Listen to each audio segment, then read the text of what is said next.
Thank you very much. So we really appreciate you joining us all the way from India, and I know it is very late there.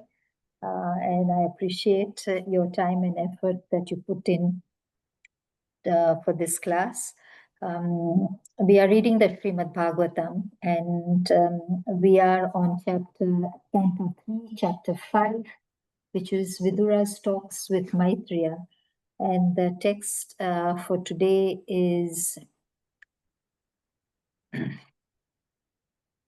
Dr. Mugo, you have not written the text for today. Yeah, it's actually mataji. I think he gave me text number 26, but Prabhuji did mention that text 25 was missed. So if I can touch upon that a little bit, so I'll cover I'll cover a bit of text 25 as well as I'm doing text 26. Thank you so much. Yes. No worries. Would anyone like to do the Mangalacharan, Mataji?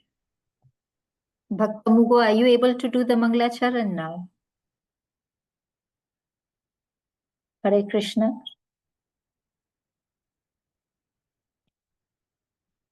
I guess not. I can do the Mangalacharan. Okay. Hare Krishna. Om Ajnanatimirandasya Jnananjana Shalakaya Chakshurumilitam Yena Tasmai Shri Guruve Namaha. Shri Chaitanya Manobhishtam Stapitam Yena Bhutale Swayam Rupa Kadamayam Dadati Swapadantikam Vandeham Shri Gurum Shri Yuta Padakamalam Shri Gurum Vaishnavamscha Shri Rupam Sagrajatam Sahagana Raghunatam Vitam Tam Sajivam Sadvaitam Savadhutam Parijana Sahitam Krishna Chaitanya Devam Sadvaitam Savadhutam Parijana Sahitam Krishna Chaitanya Devam Shri Radha Krishna Padan Sivana Lalita Shri Vishaka Utamscha He Krishna Karuna Sindhu Dinabandhu Jagatpate Gopesha Gopika Kanta Radha Kanta Namositi Tapta Kanchana Gaurangi Radhe Vrindavaneshwari Rishabhanu Sute Devi Pranamami Hari Priye Vanchakalpatarubhyascha Kripa Sindhu Bhayevacha Pitanam Pavanebhyo Vaishnavebhyo Namo Namaha Shri Krishna Chaitanya Prabhu Nityananda Shri Advaita Gadadhara Srivasadi Gaura Bhakta Vrinda Hare Krishna Krishna Krishna Hare Hare Hare Rama Rama Rama Hare Hare Hare Krishna Mataji, pranams to you. Please accept our humble obeisances on behalf of everybody who have joined the group. I hand over to you for text 25 and 26. Mataji, Hare Krishna. Hare Krishna Mataji and Prabhuji, thank you very much for giving me the opportunity to do the service of Srimad Bhagavatam. I start my service by praying my obeisances to my Guruji. Without his mercy, I wouldn't have been able to do the service. And I pray to Radharani and Krishna and to Guruji so that with their mercies, I'm able to say the right things in the class today.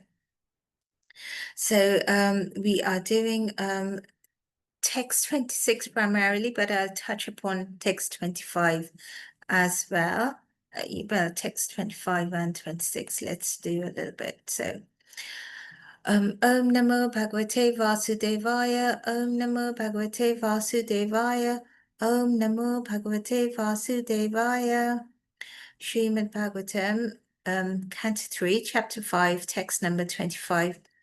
Sava etasya samdrashtu shakti sad asad atmika maya nama mahabhaga yayedam nirmame vibhu. Translation: the Lord is the seer, and the external energy, which is seen, works as both cause and effect in the cosmic manifestation. O greatly fortunate Vidura, this external energy is known as Maya or illusion, and through her radiancy only, the entire material manifestation is possible. And I go over to text number 26. Kala vritya tu mayayam guna mayam adhokshajaha purushenatma bhutena viryam atata viryavan. Translation: the Supreme Living Being is in his feature as the Transcendental Purusha incarnation, who is the Lord's plenary expansion, impregnates the material nature of three modes, and thus, by the influence of eternal time, the living entities appear. So I am not reading the pulpits because I'll cover all of that in our discussions. Otherwise, there might not be enough time because we're covering 2 verses today. So, Oma Kyana Timrandhyasya Gyana Jana Shalakaya Chakshurun Militam Yena Tashme Sri Guruve Namaha. Jai Shri Krishna Chaitanya Prabhu Nityananda Shri Advaita Gadadhara Sivasadi Gaura Bhakta Vrinda Hare Krishna Krishna Krishna Hare Hare Hare Rama Rama Rama Hare Hare. So in this chapter, we have seen how the chapter starts with Vidura asking some very, very relevant questions around the Lord, around creation's maintenance and annihilation of the world, how that happens. So he asks some very, very specific questions to Maitreya Rishi. And Maitreya Rishi, after listening to all the questions, Maitreya Rishi actually glorifies Vidura because he says that, you have asked me the right questions because these questions are about the Lord and it is for the greatest goodness of the world and also of me. Goodness for me as well, because it allows me to share things about the Lord, and it is for the goodness of the world as well, because people will listen to it as well. And so you are able to do that, as we heard last week. Maitreya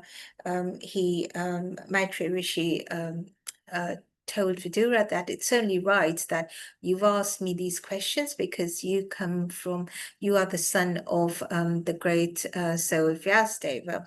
And so Maitreya Rishi says that you're able to do that because your mind is always absorbed in the thoughts of the Lord.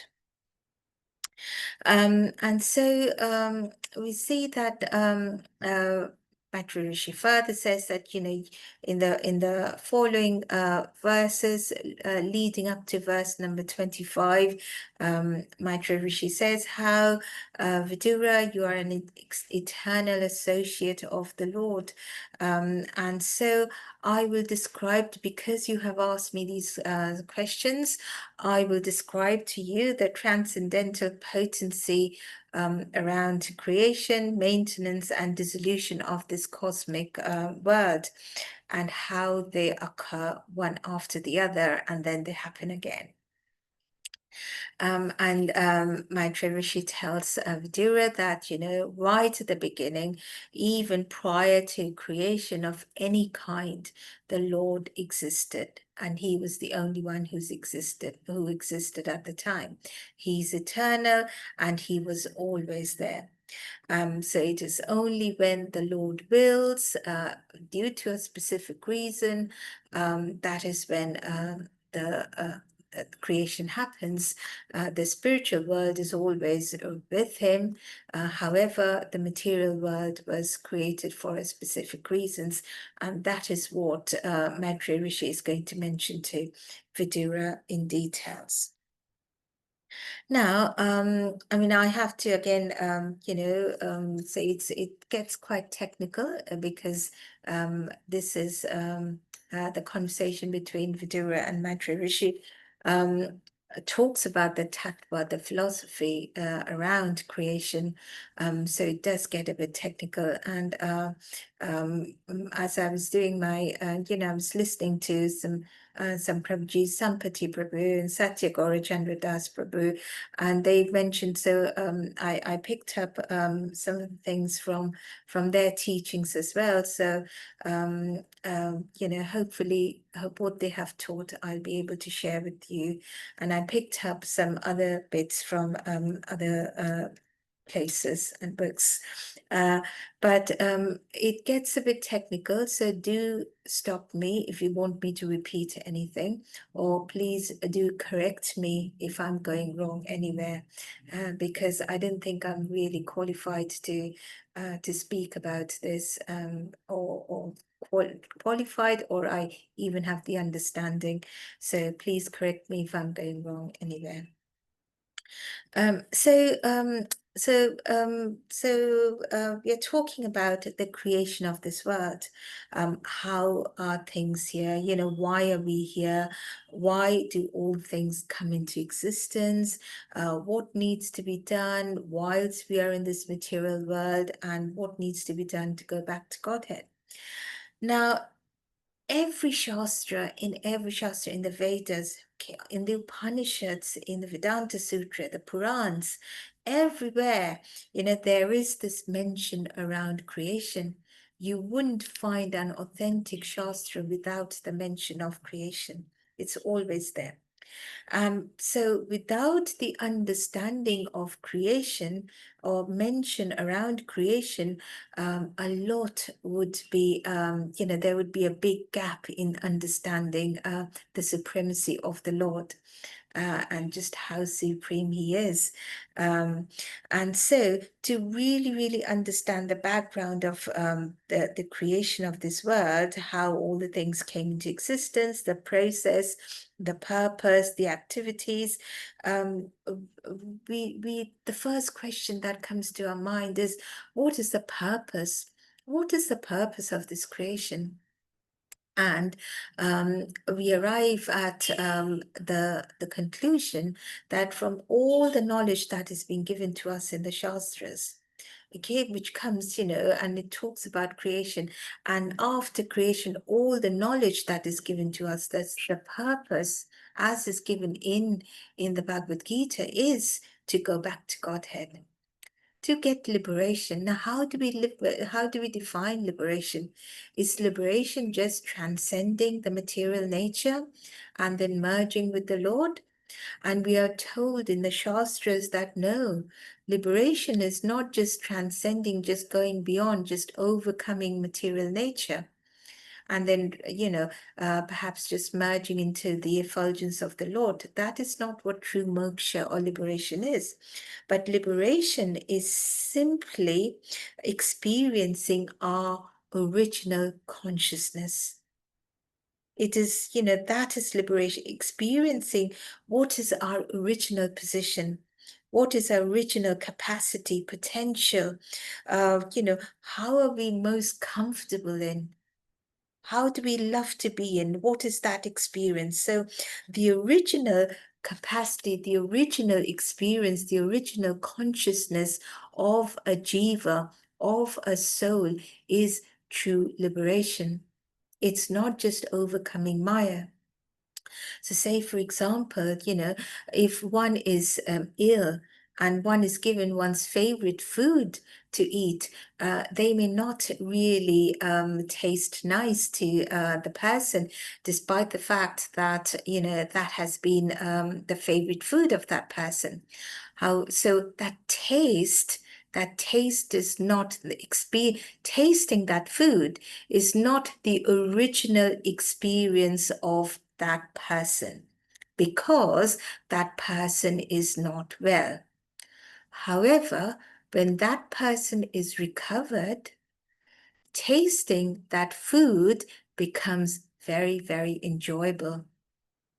Similarly, in this material world, we are all diseased souls. We are conditioned. Our soul is pure, Satchitananda, but we are covered with Maya. So we are conditioned souls. And so we cannot taste our original consciousness, our original experience of Anand, of bliss, pure bliss. And it is only when we are able to do that, we transcend Maya, we go back to Godhead. We are in that position of serving the Lord out of love. As we are told, Rupa Goswami says, Jiver Swarupai, Jiver Swarupai, Krishna Nityadas, to be the eternal servant of Krishna. Servant of what? Servant of love, serving Krishna out of love. Unless and until we get to that position, we do not get true liberation. So that is so the whole creation is really talking, it has been the material world, it has been created to remind the jivas of this original consciousness. And we'll go into more details around that a bit later on. And so to understand this creation, we have to understand various parameters. We will not be able to touch upon all of them today, but also because our verse does not cover all of it. But the verses we touch upon today cover a couple of them, which we will talk about. So, we are told that, yes, the Lord existed even before creation. And so, who is the Lord? How do we define the Lord? And we are told that the Lord is the original Purusha. He is the only man, the Purush. And everything else is Prakriti. So even all, in this material world, we have different genders, but everyone is Prakriti. So what is Prakriti? So you have the Shakti and the Shaktiman. You have, the energy, which is the Shakti, and the energetic, who's the Lord.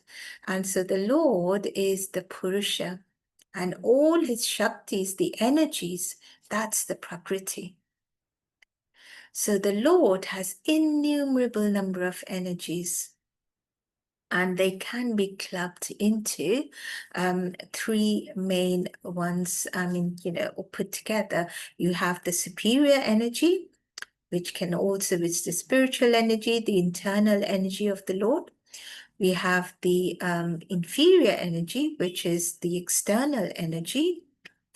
And then we have the marginal energy or Tathastha Shakti. So Antaranga Shakti, internal energy, Bahiranga Shakti, external energy, and you have Tathastha Shakti, which is the marginal energy. And who are the marginal energy? The marginal energy is none but the jivas. So as we have learned so far, so the Jiva Tattva or the Jivas, we are called Tathastha Shakti or the marginal energy of the Lord. And why? Because the Jivas have the ability, it's in the middle, we have the ability to go up to the spiritual world or bring ourselves down with the little bit of free will that's given to us. We have the ability to either do bhakti, go back to Godhead, or completely get entangled in Maya and just go down and down to right into the hellish planets before we are purified again to, start our journey again right from scratch. So that's Purusha, the original Lord, and Prakriti is everything else. Everything else is Prakriti. Now, there's this lovely pastime of Jiva Goswami and Mirabai, who was a great, great devotee of the Lord. So once it's said that Mirabai went to meet Jiva Goswami, and Jiva Goswami being a devout devotee, very, very strict devotee who wouldn't even meet women, very much into the sannyas mode, or he wouldn't really meet women. And so, and he was old at the time. So when Mirabai went to meet Jiva Goswami, because, she had heard about how Jiva Goswami, the number of books on Krishna that he had written and how elevated a devotee he was. And Jiva Goswami did not want to meet him. So he told the person who opened the door, he said, no, I cannot meet a woman. To which Mirabai, when she was told about that, and she was standing at the door, and when she was told that Jiva Goswami doesn't meet any woman, because he's a man, he doesn't meet any woman, to which Mirabai says that this is news to me, because I thought there's only one Purusha in this entire creation. I'm being told now that there's another Purusha. This is new to me. And Jiva Goswami heard this from inside. And when he heard this, he immediately came out knowing that this is somebody who understands who the Lord is. So Krishna is the only Purusha. Everything else is Prakriti, his energies. And we know the Adi Shakti, the absolute Adi Shakti is Radharani. And then from her, there's the external, all the goddesses, and the external energy, of course, comes from her as well. So the entire thing is Prakriti, and then that can be divided into the various energies. So we have this Prakriti and this material Prakriti, and then when we come, so now our verses from yesterday, from 25, verse number 25, talks about the external energy. Okay, so the Bahiranga Shakti. So in the Prakriti, so we come down, we don't talk about the whole of Prakriti, we talk about just the external material energy.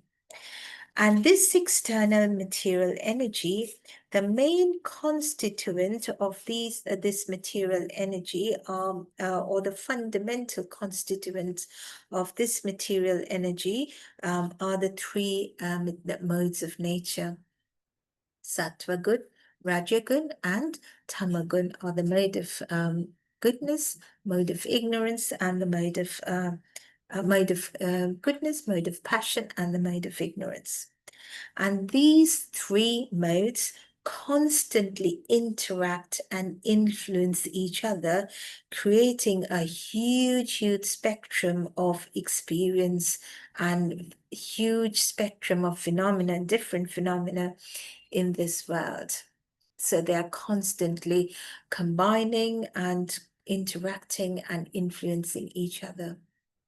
And that is the reason last week we talked about how it is very, very important for the parents of a child to meditate on, or rather to have the right consciousness before bringing a child into this world, because every parent would want to bring a child who has more of sattva gun, more of mode of goodness, rather than more of mode of ignorance, or more of passion.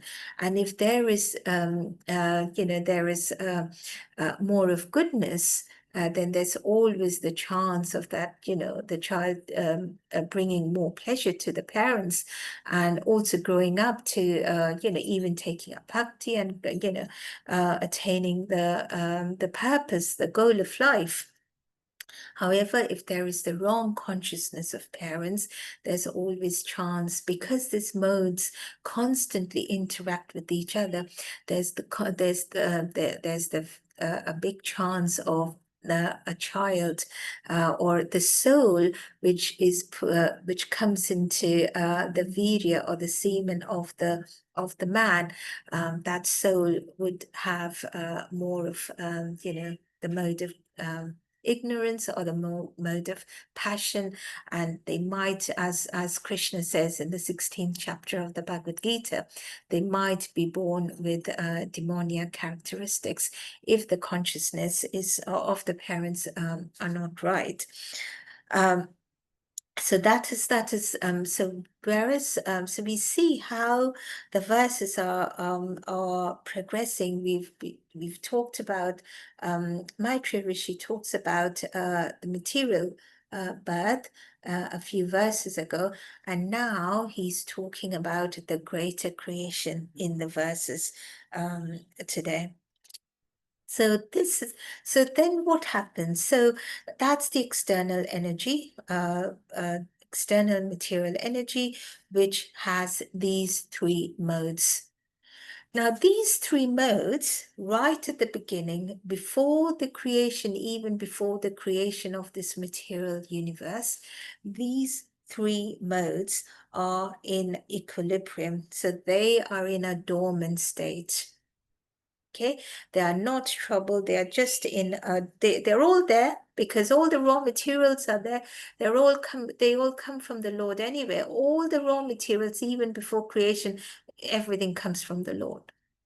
But this material energy, we are told that in the spiritual sky, Tripada, or 3/4 of the spiritual sky, is the spiritual world, filled with, innumerable number of Vaikuntha planets. And there's a tiny, tiny cloud-like thing which forms Ekapada, or one part of the spiritual sky, which is the material universe, or the material creation. And even in that 1/4 section, there are, innumerable number of material universes. And so this material cloud-like thing, it's there, it exists in the spiritual sky. Right at the initial stage, it's in a dormant state. So all the three modes, they are there, they exist there in the material energy, but they are in the state of equilibrium. And then they are disturbed.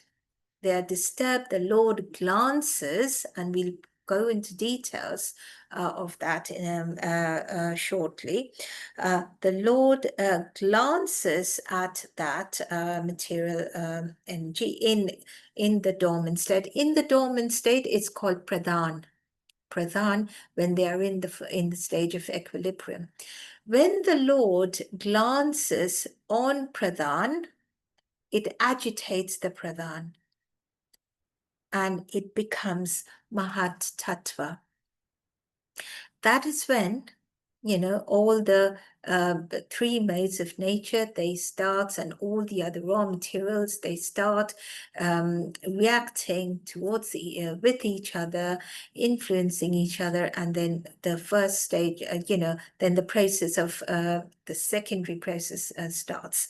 Secondary creation starts, or rather, in the secondary creation in the universe starts. The secondary creation already started even before this, when the Lord gave all the raw materials. So we'll come into all how that happens in a minute, but what happens is, when the Lord glances at pradhan, that glance is it agitates. That glance contains three elements. And those three elements are, so the Lord injects pradhan with time, the souls, and all the karma qualities and desires that comes along with the soul. So remember, when the souls, when the material body is, when the soul leaves the material body, the gross body goes back to it, the gross elements. However, the soul transmigrates along with the subtle body. And the subtle body, which contains the mind, the intellect, the false ego, and the corrupted consciousness, or chitta as it's called. It's also like the hard disk, which stores all the memory, all the, the desires and the qualities of that jiva from the innumerable number of lifetimes that the jiva has had. So along with the soul, the mind, intellect, false ego, and the chitta, these four also travels with the soul. And so when the Lord injects pradhan, what he injects is the souls along with all the rest of the paraphernalia around, the qualities, the karma, the desires of that soul, and he also injects time. Kala. In Bhagavad Gita, Krishna says, I am Kala. And this is where we pause for a bit, because to really, really understand creation, we have to really understand these different different parts of creation, on these different sections of creation. And so for the verse number 25 talks about chanting mataji. Sorry, I'm going to read it. Is there something? Are there multiple Vaikuntha spiritual in which Krishna's sakhas are the close simultaneously? In each, though appearing as distinct. So Mataji, yeah. So very quick, yeah. Maybe I'll come back to this, but yes, it's a very good question, Mataji. But yes, what happens is Krishna has eternal associates in the spiritual world. Now, just as Krishna is able to expand, or Krishna can exist simultaneously at many places at the same time. We see that during the Rasa Leela, we see that during that Leela with Lord Brahma, where Lord Brahma kidnaps the Gopas and the calves. So he's able to do that. Also, during the marriage of Krishna with 16,000 wives, Krishna is present in every single marriage all at the same time. Now, his eternal associates are also able to do that. So his eternal associates are also able to expand and be at various places at the same time. So it's said that when Krishna got married, in every single marriage, there was the same people. So many of the same people, the key people, they were all there in all the marriages to all the different princesses. And that is because they are also able to do that. So is that your question, Mataji? So it's also said that, during Mother Yashoda and Nanda Maharaj, they loved hearing about the material pastimes in Vrindavan, of what is happening in Vrindavan, and they loved listening to that. Being in the spiritual world, they loved listening to what is happening in, what they are doing, what is happening in Vrindavan, the same pastimes that Krishna is having with Nanda Maharaj and Mother Yashoda, but in the material world. But there's also Mother Yashoda and Nanda Maharaj in the spiritual world.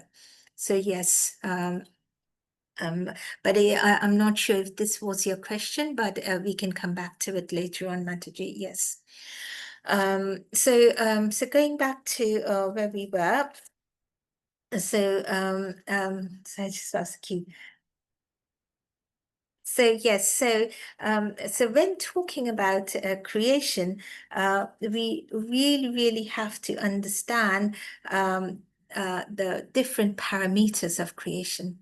And so we just looked into how Krishna injects, how Mahavishnu, so, how the Lord glances. And when I say the Lord glances, we are talking about Karnadaksha Vishnu or Mahavishnu, who is an expansion of Krishna. Krishna first expands into Balaram. From Balaram, there's the four expansions. We have Narayan, then the second Chaturvyu, then, we have Mahavishnu. Now, Mahavishnu is Karnadaksha Vishnu. He is the first Purusha avatars. Krishna expands into three Purusha avatars who are in charge of his entire material creation. The first Purusha avatar of Krishna is, or the expansion of Krishna, who is the first Purusha avatar, is Karnadaksha Vishnu or Mahavishnu. And Mahavishnu glances on Pradhan. So we are not talking about Krishna glancing. We are talking about Krishna's expansion, Mahavishnu glancing.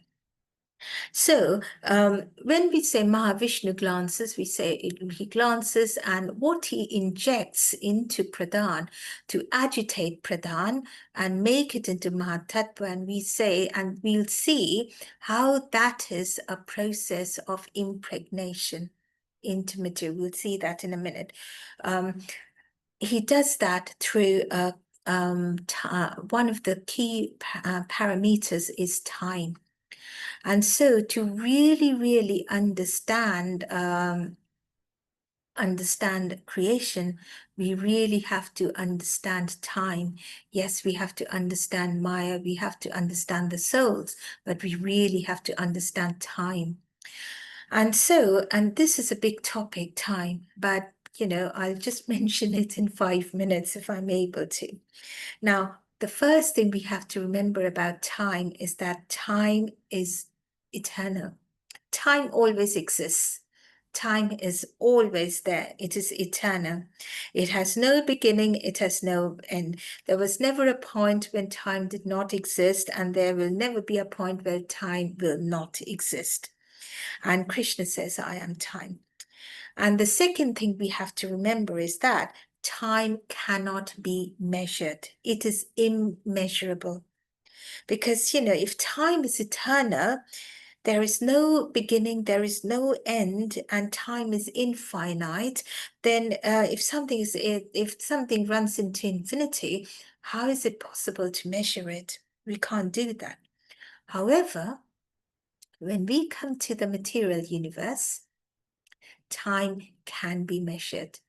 And how can time be measured? Time can be measured with a reference point. So when we are in the spiritual world, there is only eternity. Time cannot be measured. Time is always there. Okay? It exists with Krishna. When we come to the material world, time can be mentioned, however, only with a reference point. And this reference point in the material world exists in 3 stages, or rather 3 scales. One is the reference point of the human beings or the jivas in this earthly planet. One is the reference point of the devatas or the demigods. And the third is the reference point of Lord Brahma, who's also Jiva Tattva, who's also a demigod, but he's also a guna avatar of the Lord. He's, Brahma, Vishnu, and Maheshwar, they are the guna avatars. So very, very quickly, so we know that 1 year of, human beings, 1 year is 365 days. 365 days, that is constant every single year, whether it's Lord Brahma's year, that's 365 days, the Devata's years, 365 days, human years, 365 days. And there are mathematical calculations based on the sun and the stars and the moon, all of that, which we are not going to go into. But 365 days or one human year makes up one day of the Devatas. So if we, even before we go into 365 days of a human year, if we think about a human being, we can measure the time from when we came into this world, when somebody comes into this world, until when someone leaves this world. And we say this person, so-and-so, was in this material years for so many years. So we are talking, there's that beginning and that end, when they came into this world and when they left this world. So 1 year, one human year makes up one day of the Devatas. Okay. Now, similarly, there's 365 days of the Devatas, which make up 1 year of the Devatas. And then when it gets to 1,000 years of the Devatas, 1,000 Devata year, remember, 1 year of human being is 1 day of the Devatas. That in time, when that becomes a year, and that 1,000 years of the Devatas is 1 Kali Yuga. 2,000 years of the Devatas is 1 Dwapar Yuga. 3,000 years of the Devatas are Treta Yuga, and 4,000 years of the Devatas is Satya Yuga. So all of that together is about 10,000 Devata or demigod years. And in between, there's the transition period between these yugas. And these transition periods, they are called the Sandhi Kala. And so the Sandhi Kala, or the transition time from Dwapar Yuga to Kali Yuga, is about 200 Devata years. From Treta Yuga to Dwapar Yuga, around 400 Devata years. Satya Yuga to Treta Yuga, around 600 demigod years. And then Kali Yuga again, creation again, to Satya Yuga again, around 600 Devata years. So which again makes up around, 1,800 Devata years, or if you round it up, it's around 2,000 Devata years again. So if you think about the first 10,000 Devata or demigod years, which makes up all the yugas together, Kali, Dwapar, Treta, and Satya, and also add that to the transition years in between, the 2,000 years, it comes to about 12,000 demigod years or 12,000 Devata years. And in the Bhagavad Gita, chapter 8, verse 17, Krishna says, Sahasra Yuga Paryantam, and he says, in calculation, he talks about Lord Brahma's 1 day. And Krishna says Sahasra Yuga. What Krishna means is Sahasra Mahayuga. And what is this Mahayuga? It's this 12,000 Devata years. So all of the yugas and the transition years together, making up the 12,000 Devata years, that forms 1 Mahayuga. And 1,000 of these Mahayuga makes up 1 day of Lord Brahma, which is called a kalpa. And similar, if you calculate that in human years, it comes to about 432. In the Indian way of calculations, it comes to 432 crore years, which is 1 day of Lord Brahma. And similarly, there will be 1 night of Lord Brahma equal time. So this is to understand. So, why is why is it important for us to understand these three reference points? In the Shastras, most of the reference points are given in terms of the Devata years or Lord Brahma's years, because human reference point is too little. And what are we made to understand through this? In the chapter of creation, when talking about time and making us understand how tiny human reference point of view is in terms of time, what we are made to understand is how insignificant we moan about the little things in life. But how insignificant is our problems in the whole scope of things?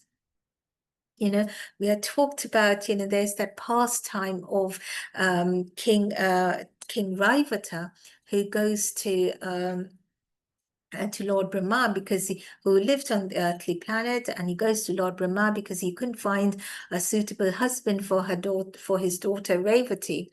And then Lord Brahma says, you've come up here. By the time you go back to earth, thousands and millions of years will have passed in human time. And you wouldn't find a suitable person there.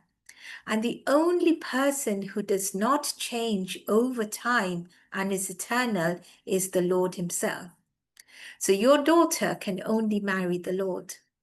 And so when King Raivat comes back to earth, the daughter Revati marries Lord Balaram, who's the first expansion of Krishna, Lord Krishna.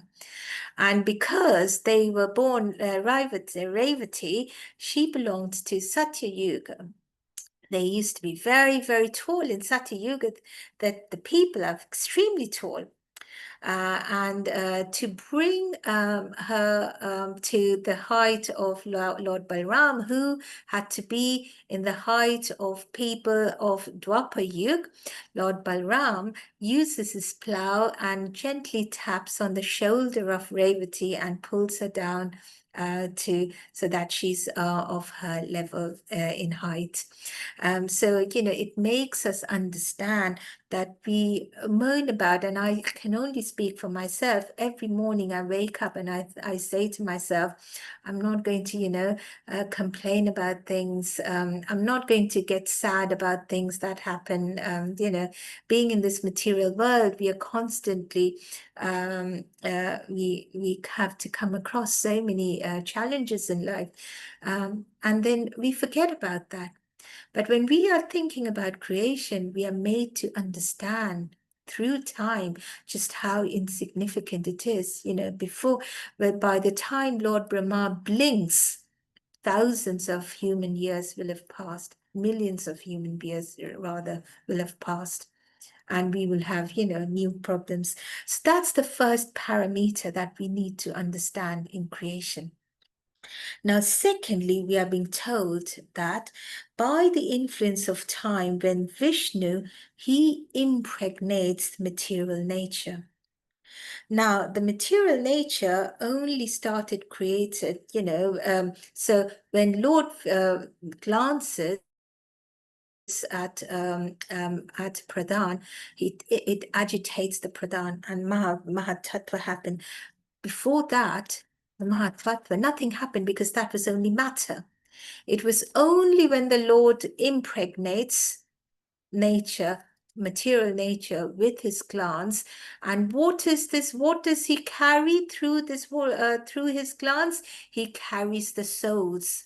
So the impregnation is happening with the soul. The soul is God. So the soul which was in the body of Mahavishnu, how did those souls come into Mahavishnu? So we know all the souls are we are all part and parcel of the Lord. However, some of these souls, they defected from the spiritual world because they wanted to be their own master. And so Krishna is so merciful that because these jivas, they wanted their own freedom, they wanted to be their own master, Krishna carries them in his body and he gives them, so in his Purusha avatar, he carries them in his body, and then from his body, he puts them into the material energy. He impregnates material energy. So Krishna, Mahavishnu, as the Purusha, he impregnates Mother Nature or material energy. Durga Devi, material energy, as you know, or Mahamaya, as Durga Devi is called. However, there is a caveat which we'll come to in a minute. Chaitanya Charitamrita explains that at the junction of the meeting point of that glance with the material nature, there is Abhas Rupa, there is Abhas Rupa of Krishna that happens. And what is this Abhas Rupa? What is Abhas? Abhas is a reflection. And what is this Abhas Rupa or reflection of the Lord that happens just before the glance meets the material energy? That Abhas Rupa is none other than Lord Shiva himself. So it is Lord Shiva who actually touches Mother Durga. Mahavishnu is transcendental. He is spiritual. He does not touch Mother Durga, Mahamaya, or material nature directly. But his form of Lord Shiva does. So that glance, which is, so all the souls, along with the qualities of the souls, the karma of the soul, along with time, is taken by Lord Shiva right at the meeting point, and then the actual impregnation is done by Lord Shiva, who puts all that soul into Mother Nature. So we are talking about the larger impregnation of, as to how creation happens. And so Prabhupada explains in the purport that it is only in this world, in this world as well, the living entity, the soul, is injected by the Father, as we talked about last Saturday, by the Father who carries the soul in his semen, and then that is put into the mother's womb. And so the soul reaches or the living entity reaches the mother's womb, and we have to understand why it is being told so many times, because that soul is a part and parcel of the Lord. It's very important that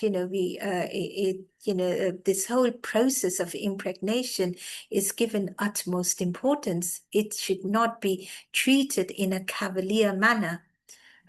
The focus and the entire focus should be on, on the well-being of the whole process, the well-being of the child, and not just individual, not for serving the purpose of individuals. That is not the purpose of this whole impregnation process, just like the Lord shows us. So the Lord, so the material nature is impregnated, so the souls get into the material nature.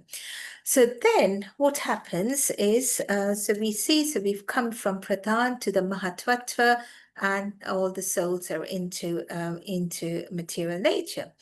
What happens after that? What happens to the Mahatvattva? And we are told in the verse that from that Mahatattva, because now everything is agitated, those three modes of material nature, they are, they've started influencing each other, interacting with each other. And so then from that, from Mahatattva, all the living entities, all the souls, they are distributed to the innumerable number of universes in the material energy. Remember, where do the universes come from? All the universes come from the pores of Mahavishnu. Innumerable number of universes come out from the pores of Mahavishnu. They're all in this material lump. Yes? And then the souls are injected as well into this material matter. One thing I forgot to mention when I was talking about time, You know, Mahavishnu breathes out. When he breathes out, the souls come out from his body. Okay, and then he breathes in, that's annihilation, pralaya happens. Okay, everything goes inside him again. Now, when we are calculating time, Lord Brahma, we talked about Lord Brahma, one day of Lord Brahma. Lord Brahma also lives for 100 years. And 100 years of Lord Brahma is half a breath, is just either the inhalation of Mahavishnu or exhale of Lord Vishnu. So 100 years of Lord Brahma, that is how long. So when the Lord inhales, everything comes in. That's when pralaya happens. Everything, all dissolution happens. Everything goes, everything's, destroyed. Destroyed doesn't mean destruction. Destroyed means everything goes into the body of the Lord. That's after 100 years of Lord Brahma. And then again, when the Lord exhales, the souls come out, Lord Brahma is created, again lives for 100 years. So that half a breath of Lord Brahma, of Mahavishnu, is that 100 years of Lord Brahma. Sorry, I forgot to mention that when talking about time. So coming back to and I've just realized it is time and I haven't even completed half. I won't be, it's impossible. It's just, covering 2 verses and it's just so much in details. What do you think we should do? Because I still have at least another 15 minutes to go. So what would you say? Shall I stop here and continue next week? Or, I'll go with what everybody thinks.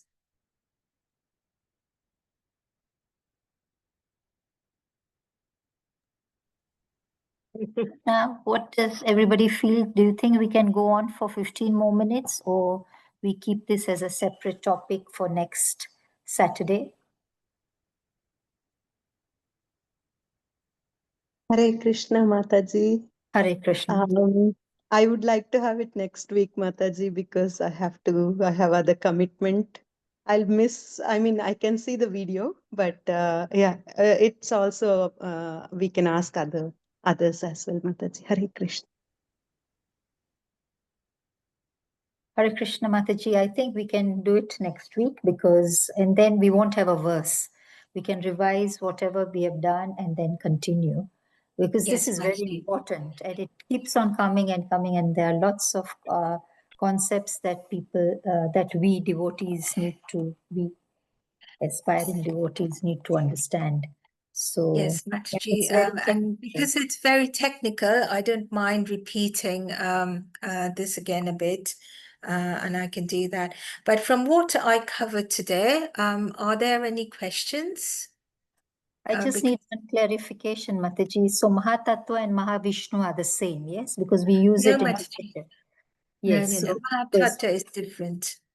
So if you can clarify that concept, because sometimes people use it interchangeably. So it's important that we know that they are different. Yes, Mataji. So Mahavishnu is the first Purusha avatar of the Lord. Mahavishnu is an expansion of the Lord, of the Supreme Lord Krishna. Okay, that's Mahavishnu. Mahatattva is completely different. Mahatattva is when we talk about the material nature, matter. Okay, so Mahatattva is when we have that material, that cloud. Okay, there's the first of all, before creating the material universe, all the raw materials are gathered or given by the Lord. All of that is in the material energy, constitute the material energy. And that material energy is the main constituents of that material energy are the 3 modes of material nature, sattva, raja, tama, gunas. Yes, so that is the material energy, the material nature. Now, that material energy, when they are dormant, it's called pradhan. Okay, when the Lord glances at pradhan and injects time and the souls and the qualities of the souls with their karma, that is when that material creation, that material lump or material, energy or world, that the pradhan, that becomes agitated. And when it becomes agitated, it is called Mahatattva. So Mahatattva is very, very material. Mahavishnu is a Purusha avatar, the first Purusha avatar. Mahavishnu is transcendental. Mahavishnu is not at all anything to do with material. Even when he glances, he does not touch that matter. He does not touch Pradhan to make it Mahatattva. He transforms into Lord Shiva, who is then able to touch material energy. Why? And then material energy in the material universe, in the material form, that Mother Shakti, Mahamaya, is none other than Durga Devi. So we say that's again, so when we talk next week, we will see how in many various stages creation happens. The first creation is that of Krishna. Through him, all the souls come. And then it comes down right to the bottom where we talked about last week, we talked about the individual jivas impregnating, the man and the woman. We'll also look into why the Purushas also come into Prakriti. So Mahavishnu is completely transcendental, completely spiritual. Mahatattva is very, very material. It's material energy. Does that make sense, Mataji? Yes, and Mahavishnu is Karuna Daksha Vishnu. He's exactly the same as Karnadaksha Vishnu. Yes, Mataji, thank you so much. Yes. Okay, Mataji. Hare Any Krishna. other questions or comments from the group? Okay. Hare Krishna, Mataji. Yes, Just a yes. quick question, Mataji. Thank you for the beautiful class. I missed a couple of classes because of few issues with my health and whatnot. It's okay. But today's class, I just wanted to ask you, when we are talking about time, time exists because God himself, he expanded as time and came into this material world, Mataji. But in spiritual world, there is no the concept of time. So how can you explain this, Mataji? Like the time is the expansion of Krishna, but in material world, it is just within in Krishna himself, or how does it work? So, Mataji, so time is Krishna. Okay? Yes. So as we say, as we touched, now we talked about even in Gita, he says, I am Kala. Now, time is there. Time definitely exists, even in the spiritual world. Okay? But the only difference is time in its real self, in its original self, time is eternal. So in the spiritual world, time is eternal because Krishna is eternal. There is no start and no end. So in the spiritual world, people don't age. You have the constant, the Shastras tell us that Krishna is at his eternal age of 15 and 16. Radharani has the eternal age of 13 or 14. So over there, the time is fixed. It's eternal. Nobody ages. So everyone has a fixed spiritual. We all have we all had a spiritual body. So that is because there is no start and end to time. Time is eternal. So when we say when we define ourselves, we say we are not bodies, we are souls. And what is the definition of the soul? The definition of the soul is Sat, Chit, and Ananda, exactly the same as Krishna. And what is Sat, Chit, Ananda? It's eternal knowledge and bliss. So that eternity remains there. So when you're talking about eternity, eternity of what? Eternity of time. So time definitely is there in the spiritual world, but the actual the form of time is eternal.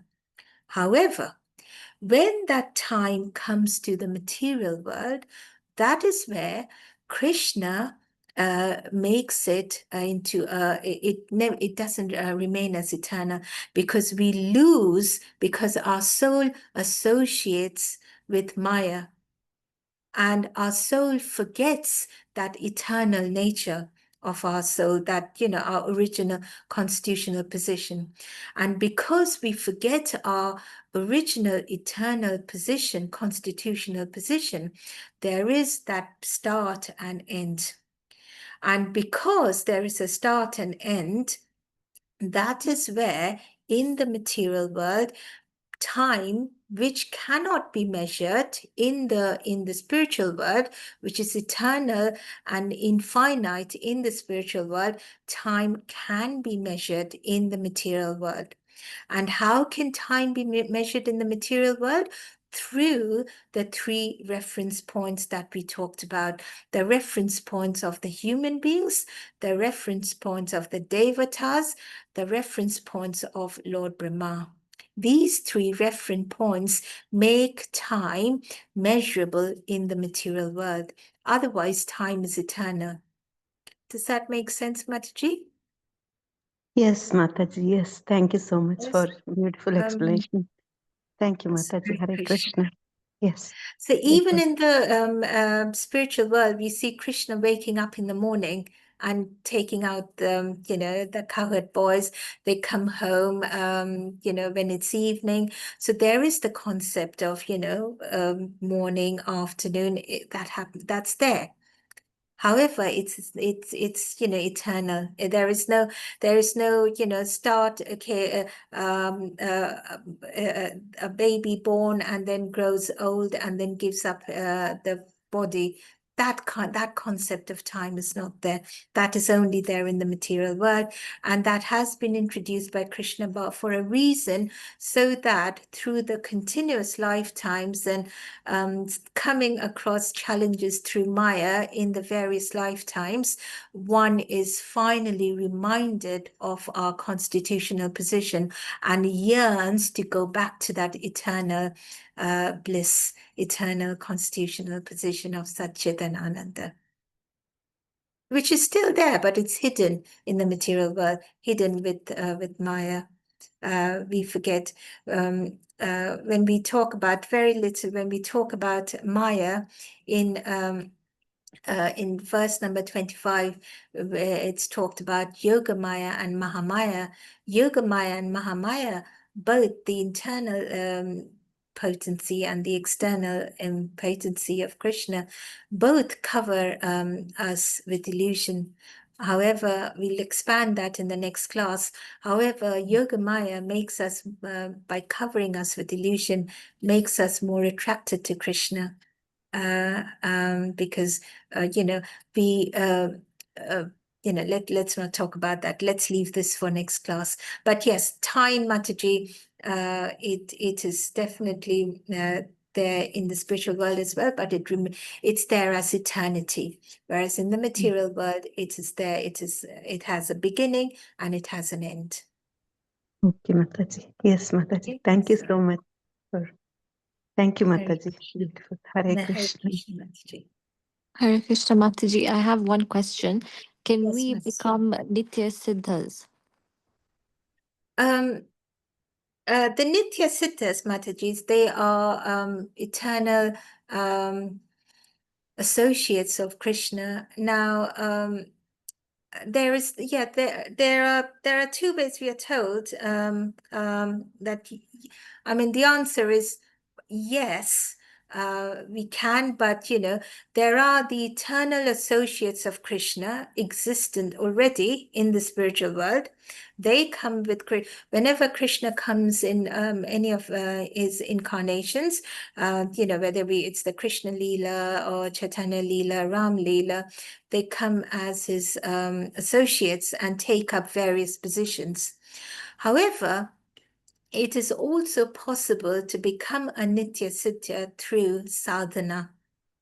But that sadhana has to be extremely pure sadhana to be able to become one.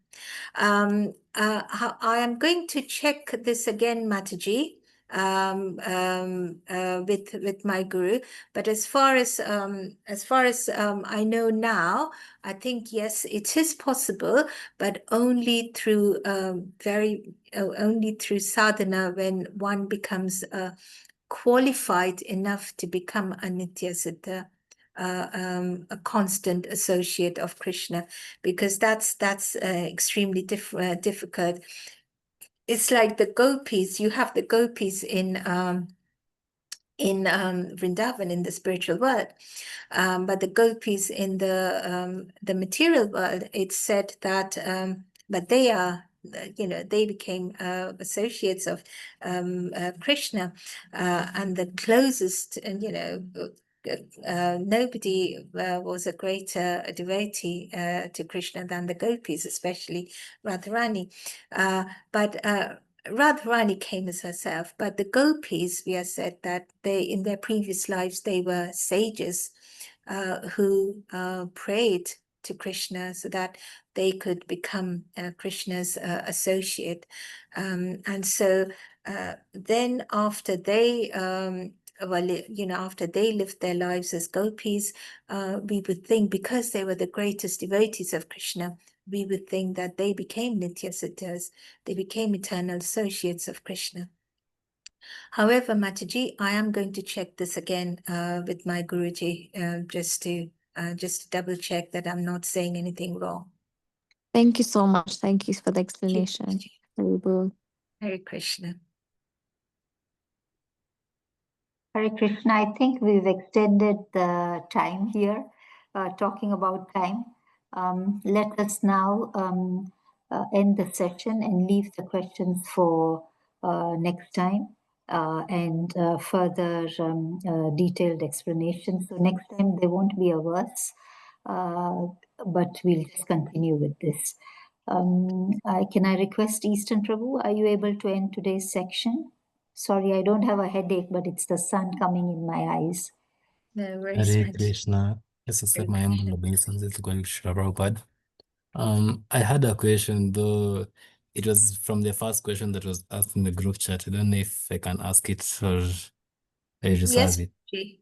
Yes, Prabhuji. Yeah, sure. So in the question, the person asking the question asked about Krishna's expansions, and while you were giving the answer, you told us about the planets in the Vaikuntha planets, the heavenly planets. They are numerous, and I was having some question like, does Krishna have planets like for the names that he has in this material planet?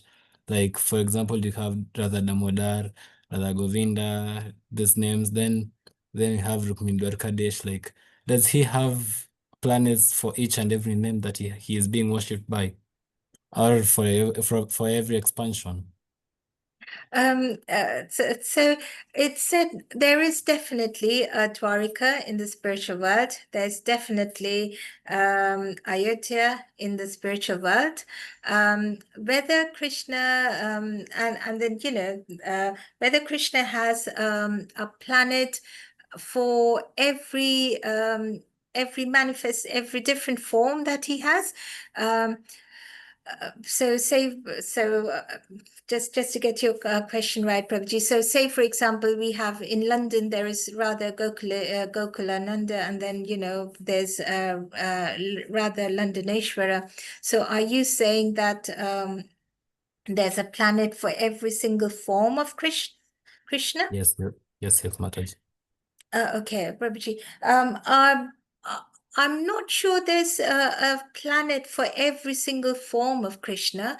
It's said that the way one thinks of Krishna, Lord Brahma, he describes Krishna as, you know, the three-formed form of Krishna in Golok Vrindavan, with his, you know, dark skin, you know, blue-black skin, holding a flute. And then there is the Narayan forms of Krishna with the four hands. They are in the Vaikuntha planets. However, there is a planet of Lord, you know, there's Narasimhadev's planet, there's Ayodhya, there's Lord Ram there, there's Lord, there's even, you know, Chaitanya Mahaprabhu is there on the other side of Golok Vrindavan. However, I haven't come across any teachings or anywhere where I've heard that there is a separate planet for every single different form of Krishna. What I have come across is that however we want to think of Krishna, Krishna manifests in that form. So if we, and that is the reason it's said that the first thing you have to do in bhakti is you think of Krishna, give a, you know, make a relationship with Krishna. You know, he can be your father, your mother, your uncle, or your aunt, your brother, your sister, but, you know, think of a relationship with Krishna. And then, you know, once you're meditating on a particular form, whether it's the Narayan form, whether it's the two-handed form of Shyam Sundara form of Krishna, in whichever way, Krishna manifests himself in that form to you. You know, as one advances, and as one advances more and more and more, it is revealed to us. Once one is qualified, it is then revealed to a person what the original spiritual form of that person is in the spiritual world, and that is the reason, you know. We see initially when someone is initiated, they are just dasas or dasis, but then they are initiated again, and there's a reason as to why sometimes some specific names are given to elevated devotees after their second or further initiations. Yeah. I don't know if that explains your question, Prabhuji. I understood. Hare Krishna. Hare Krishna. Hare Krishna. Thank you so much for the wonderful lecture today about time. I learned a lot. I didn't know about the times of the jivas are not exactly correctly according to Krishna's understanding of time, which is so nice. Thank you for that. And I would like to appreciate every devotee for attending today's lecture. And I will humbly request each and every one of us to unmute and chant one round of the Hare Mataji. Hare Krishna, Hare Krishna, Krishna Krishna, Hare Hare, Hare Rama, Hare Rama, Hare Rama, Rama Rama Rama, Rama, Hare Hare Hare. Hare.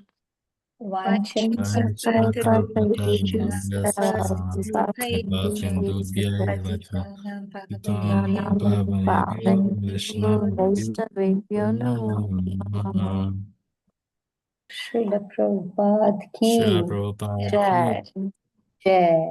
Jai. Grantharaj Grace Grace Panchali Panchali Kar Kar Mataji ki Jai. Srimad Bhagavatam ki. Jai. All glories to the assembled devotees. Hare Hare Krishna. Just before I finish, very quickly, Chandni Mataji, was that okay? Your initial question in the chat box, was that answered? Yes, yes, it was. Thank you, Mataji. Okay, all Thank right. you so Thank you, much. Matajis and Prabhujis. Hare Krishna. Hare Krishna.